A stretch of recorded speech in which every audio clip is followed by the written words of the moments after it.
सहनाववतु सहनौ भुनक्तु सह वीर्यं करवावहै तेजस्विनावधीतमस्तु मा विद्विषावहै। ओम शांति शांति शांति। वैदिक जीवन पद्धति, इस सत्संग की कक्षा में आप सबका स्वागत है। और आज हम पुनः इस चौथी कक्षा में धर्म का जो स्वरूप है उसमें कर्तव्य पर चर्चा हम कर रहे हैं। कर्तव्य ही मनुष्य का धर्म है। यदि कर्तव्य ना हो तो हम नहीं चल सकते। कर्तव्य, ये छोटा सा शब्द हमारे जीवन को प्रकाशित करता है, प्रभावित करता है। कर्तव्य, क्योंकि यदि मैं मनुष्य हूं तो मनुष्य होने का भी तो कुछ कर्तव्य है। यदि मैं पुरुष हूं तो पुरुष होने का भी तो कुछ कर्तव्य है। यदि मैं विद्यार्थी हूं तो विद्यार्थी होने का भी कुछ कर्तव्य है। यदि मैं सन्यासी हूं तो सन्यासी होने का कुछ कर्तव्य है। यदि मैं स्त्री हूं तो स्त्रीत्व का भी कुछ अर्थ है, उसका भी कुछ कर्तव्य है, उसका भी कुछ धर्म है। कोई भी व्यक्ति हो, बिना कर्तव्य के अपने जीवन में एक कदम भी बढ़ नहीं सकता। यदि माता पिता ने इस शरीर को पाला पोसा ना होता, यदि माता पिता ने इस शरीर को जन्म नहीं दिया होता तो आज हम धर्म की चर्चा नहीं कर सकते थे। माता पिता का कर्तव्य क्या है, यह भी धर्म है। माता पिता ने बहुत ही धर्मपूर्वक, बहुत ही निष्ठा और बहुत ही कर्तव्य पारायणता से इसको जन्म दिया और इसकी पालना पोषणा की और इसको शिक्षित करके इतना बड़ा बना दिया। लेकिन दुर्भाग्य है कि ऐसी संतानें जो माता पिता को तिरस्कृत करती हैं, वो धार्मिक के नाम भले ही रखते हो, धर्म का प्रचार प्रसार करते हो, अपने को बहुत धार्मिक मानते हो, लेकिन जिन्होंने अपने धर्म का पालन करके इस शरीर को जन्म दिया है, जिन्होंने अपने खून से शरीर को सींचा है, यदि उनकी हम कद्र नहीं करते, उनका सम्मान नहीं करते, उनकी सेवा नहीं करते, तो समझो कि हम अधार्मिक हैं। वो माता पिता जो अपनी संतानों को श्रेष्ठ आचरण नहीं प्रदान करते, श्रेष्ठ संस्कार नहीं देते, श्रेष्ठ शिक्षा नहीं देते, वे माता पिता भी ये तो जैसे पशु पक्षी बच्चों को जन्म दे देते हैं, वैसा ही उनको माने। ऋषि परंपरा ये है, ये हमारी प्राचीन परंपरा है, वैदिक परंपरा है। हम उस जीवन को पढ़ रहे हैं, वैदिक जीवन पद्धति।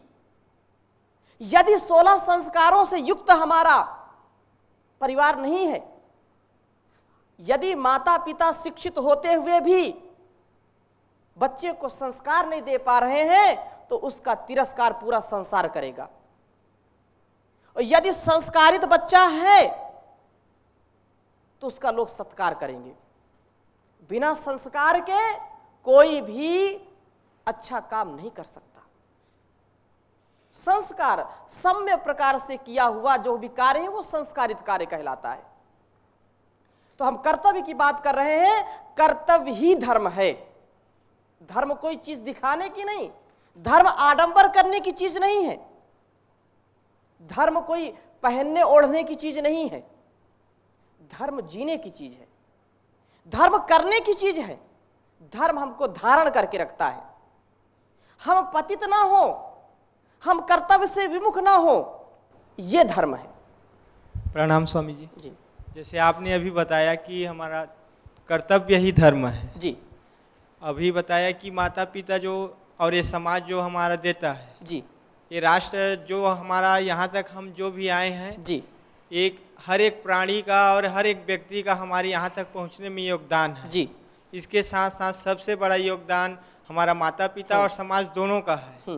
तो हमारा कर्तव्य बनता है कि मैं माता पिता का भी सेवा करूं, उनको खुशी दूं जो उनकी चाह रहती है मेरे प्रति। ये एक मेरा कर्तव्य है जी।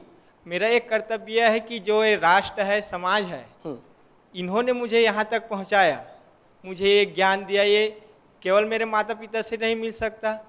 ये व्यवस्था सारी ये समाज से हुई है, ये राष्ट्र से हुई है जी। तो मेरा कौन सा कर्तव्य मेरा धर्म है? माता पिता की सेवा करना, राष्ट्र की सेवा करना, समाज की सेवा करना, इसमें से एक कर्तव्य दोनों हैं। तो इसमें से मेरे कौन सा कर्तव्य मेरा धर्म बनेगा? ठीक है। धर्म की पालना के लिए, धर्म की रक्षा के लिए आपने इस प्रश्न को पूछा कि हम यहाँ आ गए, लेकिन जैसा आप कह रहे हैं कि माता पिता ने हमको पाल पोष करके बड़ा कर दिया, उन्होंने अपने धर्म का निर्वहन किया। मेरा धर्म माता पिता की सेवा करना, लेकिन मैं तो माता पिता को छोड़ करके यहाँ आकर के राष्ट्र धर्म में आकर के अपने को समाहित कर दिया, तो मेरे लिए कौन सा धर्म है? तो जो सबसे बड़ा होता है वो धर्म सर्वोपरि है। आप यहाँ पर आए हैं माता पिता के गौरव को बढ़ाने के लिए। माता पिता आपको अपने संस्कारों से इतना पाल पोस करके बड़ा किया है, और उनकी चाहना ये केवल इतनी बात नहीं कि माता पिता के पास रह करके माता पिता की आज्ञा का पालन ही उनकी सेवा है, ये कदापि इसका अर्थ नहीं लेना चाहिए। वो मैं उनकी बात कर रहा हूं जो अपने माता पिता के साथ रहते हैं लेकिन माता पिता की बात नहीं मानते। क्या उनको आप माता पिता की सेवा करना बोलोगे? वो माता पिता के साथ रहते हैं लेकिन उनका प्रिय आचरण नहीं करते। माता पिता एक एक रोटी, एक एक वस्त्र के लिए तरसते हैं, या माता पिता चाहते हैं कि ये गौरव को प्राप्त हो, लेकिन वो नशे में और वासनाओं में, अनेक प्रकार के जो यहाँ के चक्र हैं उनमें फंसा हुआ है। माता पिता को पल पल, हर पल रोज दुखी करता है। तो क्या वो माता के सेवक हैं, पिता के सेवक हैं? कदापि नहीं।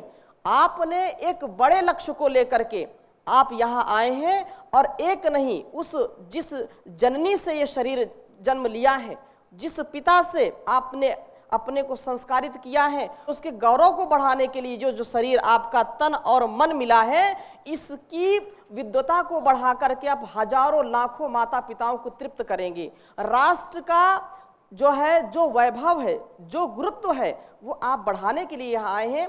यदि आपकी ऐसी भावना है तो आपकी ऐसी भावना आपके माता पिता तक संप्रेषित होती है, और वो माता पिता को हर पल हर क्षण सुख देगी।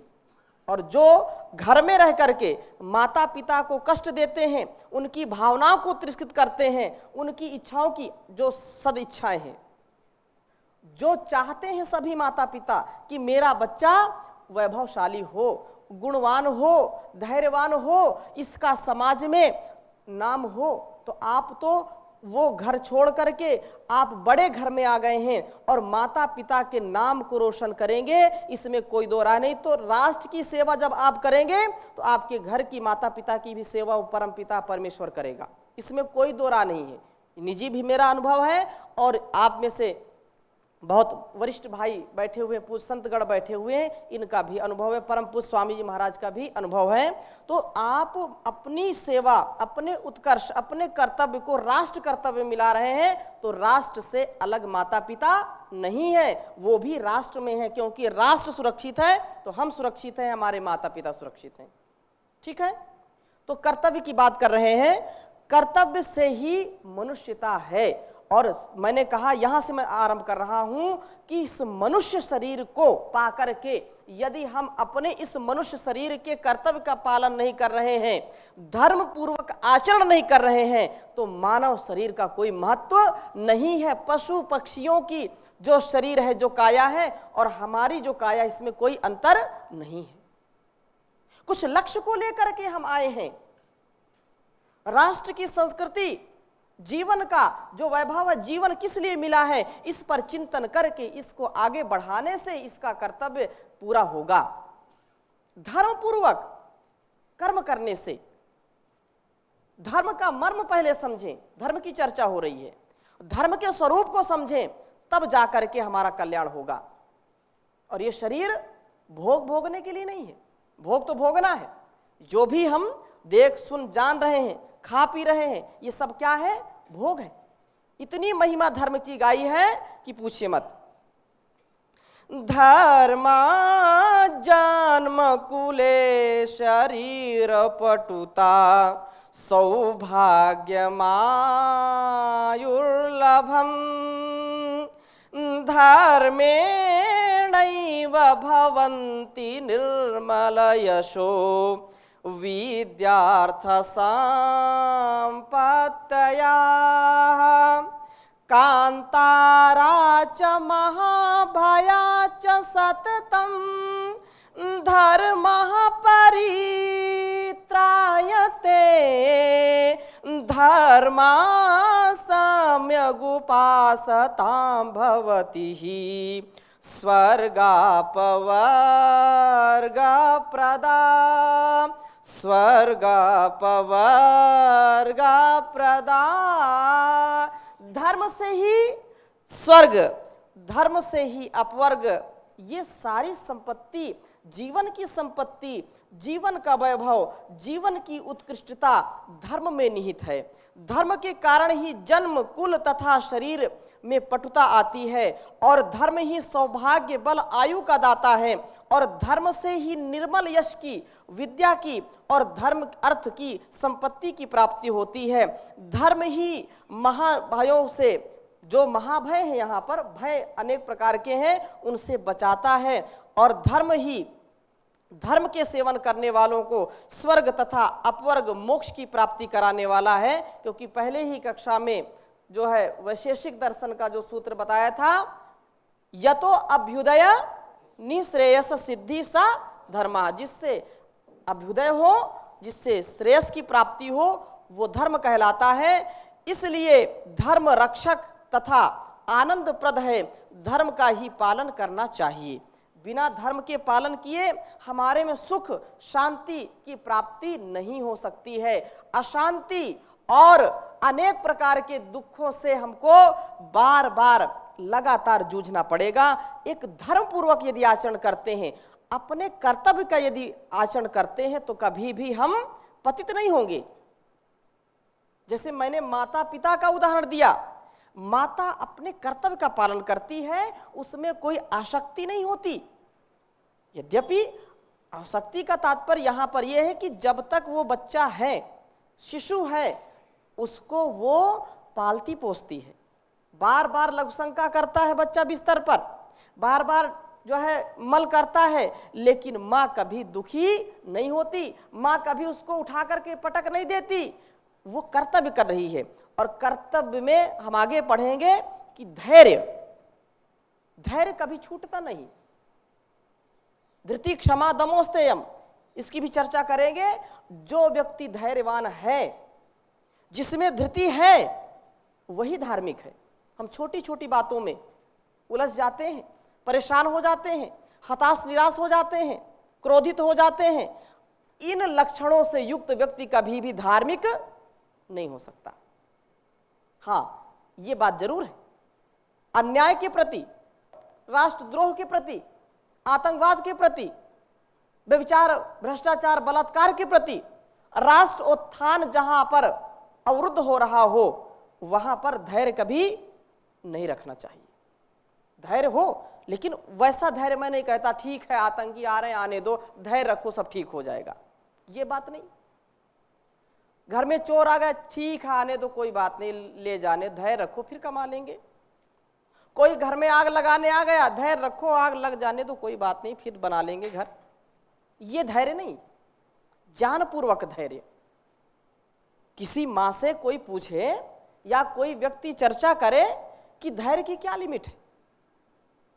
बच्चा कितनी बार रोए, कितनी बार जो है अनेक प्रकार, कभी कभी स्तनपान कराते कराते दांत भी लगा देता है, रक्त निकलने लगता है, लेकिन माँ उसको कभी स्तन से अलग नहीं करती। भूखा होगा तो जरूर दुग्धपान कराएगी, स्तनपान जरूर कराएगी। ऐसा कभी हुआ है? कि बच्चा रो रहा हो और माँ उसको स्तनपान न कराए, कभी नहीं हो सकता। माँ बच्चे से ज़्यादा संवेदनशील होती है, उसको ज़्यादा पीड़ा होती है कि मेरा बच्चा भूखा न रहे। और ये तो पशुओं में भी है, मनुष्यों की बात छोड़ो, पशुओं में भी जब तक बच्चा उसका बड़ा नहीं हो जाता उसकी जो है पालना पोषण करती है। एक गाय का बछड़ा जब तक वो सक्षम नहीं होता, गाय सोचती है मैं इसको कितना दूध पिला दूं, सोचती है बार बार, जब तक उसको दूध नहीं पिला देती, उसके थन में जब दूध आ जाता है तो सोचती है सबसे पहले बच्चे को पिलाऊं। बच्चा भूखा है, चिल्ला रहा है, तो गाय चारा नहीं खा सकती। चिड़िया भूखी जरूर हो, लेकिन उसके घोंसले में छोटे छोटे चू चू करते हुए बच्चे भूखे हैं तो वह दाना निगल नहीं सकती, दाना लाएगी कहीं से, पहले बच्चे को खिलाएगी फिर स्वयं खाएगी। तो ये तो पशुओं में भी है, पक्षियों में भी है, लेकिन मनुष्य की स्थिति और विचारणीय है, इसको समझना चाहिए। जो माँ हमको इतना पाल पोस करके बड़ा करती है, माता निर्माता भवती, तो माँ का जो कर्तव्य उसने निभाया, हमारा जो कर्तव्य हमको निभाना ही हमारा धर्म है। और मनुष्य जीवन का जो लक्ष्य है उसकी प्राप्ति के लिए भी ये जो जीवन मिला है, जो शरीर मिला है, तो शरीर के प्रति भी हमारा कुछ कर्तव्य है। भाई इसको स्नान करें, योग करें, प्राणायाम करें, व्यायाम करें, इसको स्वस्थ रखना हमारा परम कर्तव्य है, परम धर्म है। ओम स्वामी जी। जी हमारे आजकल का जो दुनिया है, चिंटी से लेकर हाथी तो प्रकृति अपना अपना कर्तव्य लगभग पालन करते हैं। जी आम लोग अपना अपना कर्तव्य भी करते हैं, जी। जैसे किसान खेती करना, छोटे मोटे आदमी अपना व्यवसाय से लेकर अपना अपना काम लगभग करते हैं। लेकिन जो उपरस्थ है, जैसे जुडिशियल है, एडमिनिस्ट्रेटिव है, या हमारे जो उच्च वर्गों का लोगों का है जी, वो लोग अपना अपना कर्तव्य पालन नहीं करते हैं। वह हमारा जो माकले का शिक्षा पद्धति भी अभी प्रचलित है, उसमें भी एक कर्तव्य के बारे में किताब में नहीं है, कैसे हमारा आचरण करना है धर्म के बारे में। जो आप 17 जो पॉइंट दिए, इस बारे में जानकारी के लिए नहीं है, तो इसके बारे में क्या करने से हो सकता है जानकारी। ठीक है, बहुत अच्छा प्रश्न है। और इसीलिए तो ये सत्संग की व्यवस्था है, इसीलिए प्राचीन काल से स्वाध्याय की व्यवस्था है। चाहे वह कोई भी हो, स्वाध्याय चाहे अधिकारी व्यक्ति हो चाहे कर्मचारी हो, चाहे वह बहुत राजा हो चाहे प्रजा हो, सबके लिए स्वाध्याय सत्संग की व्यवस्था पहले से थी, शास्त्रार्थ की व्यवस्था थी। जिन चीज़ों को हम नहीं जानते हैं उनको जानने का प्रयास करना चाहिए, और जान लिया तो फिर वैसा आचरण करना चाहिए।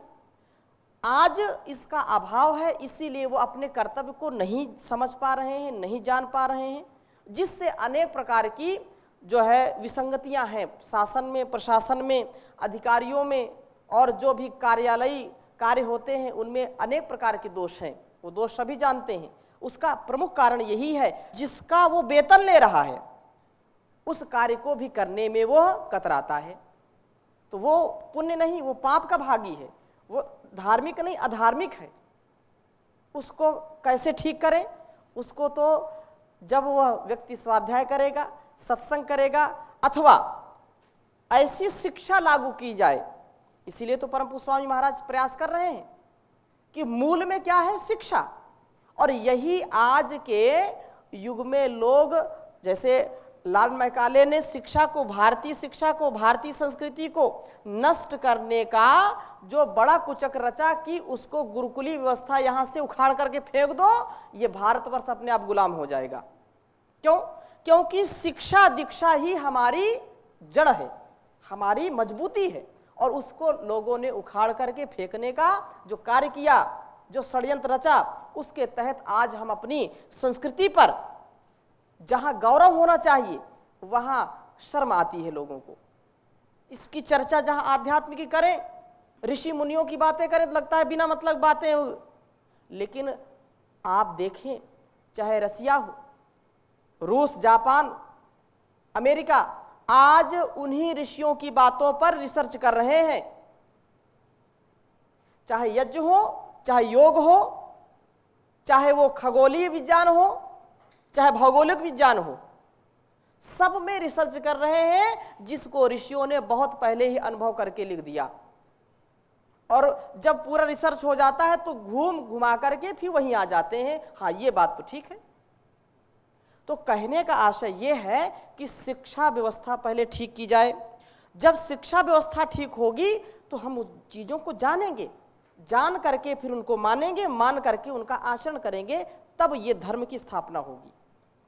ठीक है, पुनः आ जाते हैं शरीर के प्रति कर्तव्य। यदि शरीर के प्रति कर्तव्य आपने नहीं निभाया तो ये रोग दोष से पूर्ण हो जाएगा और सड़ गल जाएगा, नष्ट हो जाएगा जल्दी। इसलिए ऋषियों ने धर्म पूर्वक इसको कर्तव्य बताया कि आपको योग, प्राणायाम, ध्यान ये जरूर करना है और उसके साथ साथ आहार भी लेना है। ये कर्म है, ये कर्तव्य है, अपने शरीर के प्रति कर्तव्य। सर्वमन्यत परित्यज्य शरीरम अनुपालयेत, सभी कार्यों को छोड़ करके पहले, वहां पर आया सभी धर्मों को छोड़ करके। सभी धर्मों का तात्पर्य क्या है?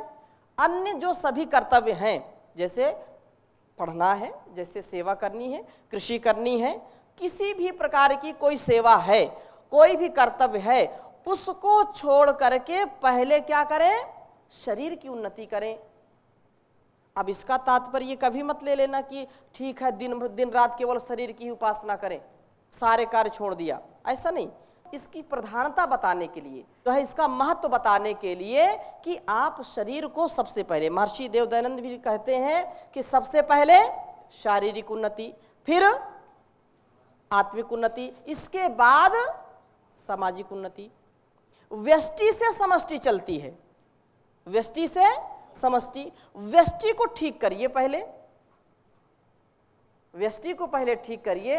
अंधम तमः प्रविशन्ति ये असंभूतिम उपासते ततो भूय युते तमो याऊ संभूत्याम रताः। तो दोनों चीजें हमको समझनी है। इसी को जब समझ करके हम आगे अपने आचरण में लाते हैं तो वो धर्म कहलाता है। बिना इसके समझे हम चीजों को नहीं समझ सकते और अपने जीवन में जब तक इसको उतारेंगे नहीं, लाभ नहीं होगा। यहां तक बात स्पष्ट हो गई। आगे शरीर का जो धर्म है, जो गुण है, वो अच्छे आहार से है, अच्छे विचार से है। आहार से क्या होगा? जब अच्छा आहार लेंगे तो वात पित्त कफ संतुलित रहेंगे। वात पित्त संतुलित रहेंगे तो क्या है? शरीर स्वस्थ रहेगा। अच्छे विचार आएंगे तो रजोगुण, तमोगुण, सतोगुण ठीक रहेंगे, उनमें संतुलन रहेगा। रहेगा कि नहीं? यदि अच्छे विचार नहीं आए, आलस्य और प्रमाद रहा, तो वह व्यक्ति ठीक कार्य नहीं करेगा। आहार और विचार आधि और व्याधि से बचाते हैं। इसको लिख लो आप।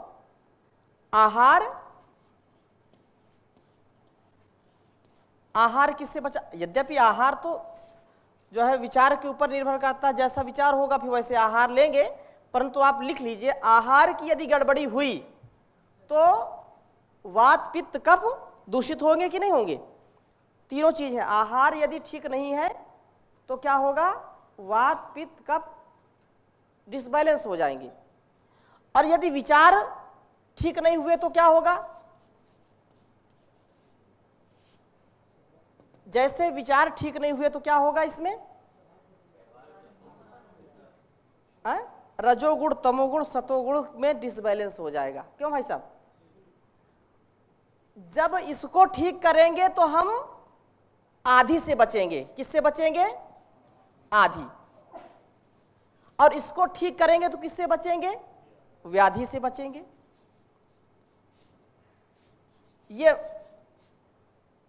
ये हमको समझना चाहिए और ये हमारा परम कर्तव्य है। आधि व्याधि से बचें, उसके लिए स्वाध्याय करें, सत्संग करें, धर्म पूर्वक आचरण करें। बिना इसके ठीक नहीं होगा। और शरीर किस लिए मिला, फिर अगली बात आएगी। शरीर मिला है हमको ऊंचे लक्ष्य की प्राप्ति के लिए, पर सेवा के लिए, पर उपकार के लिए, और इसके बाद उसी में हमारा भी उपकार निहित है, हमारी भी सेवा निहित है, हमारा भी उत्कर्ष निहित है। धर्म, अर्थ, काम, मोक्ष, पुरुषार्थ चतुष्टय उसी में समाहित है। इसके लिए शरीर की आरोग्यता बहुत आवश्यक है। और शरीर आरोग्य जब मिल जाए या हो जाए तो फिर आत्मिक उन्नति के लिए कार्य करना चाहिए कि नहीं? उसके लिए फिर एक एक पल जागरूक रहना है। नहीं तो शरीर, कुछ लोग बोलेंगे कि अभी नौजवानी में अपने जो है भोगों को भोगो। ये सब कुछ क्या है? भौतिकता हमारे लिए है, तो भौतिकता में हम कहीं पीछे ना रह जाएं। जो भी रूप, रस, गंध, स्पर्श, शब्द आदि के भोग हैं उनसे हम वंचित ना रह जाएं। इसको भोगो, इन्हें छूट ना जाए कहीं। जन्म तो बार बार मिलते रहेंगे, लेकिन ये दृष्टि ठीक नहीं है। यह चेद अवेदितथ सत्यमस्ति। यदि आज इसी समय इस शरीर में, इस जीवन में आपने जीवन के लिए कुछ किया, जीवन की जो उत्कर्षता है, जो व्यवस्था है, उसको समझ लिया तो अच्छा है, नहीं तो महान विनाश हो जाएगा, कोई रोक नहीं सकता। इसलिए धर्म के मर्म को समझें, धर्म के स्वरूप को समझें और तदनुसार अपना आचरण करें।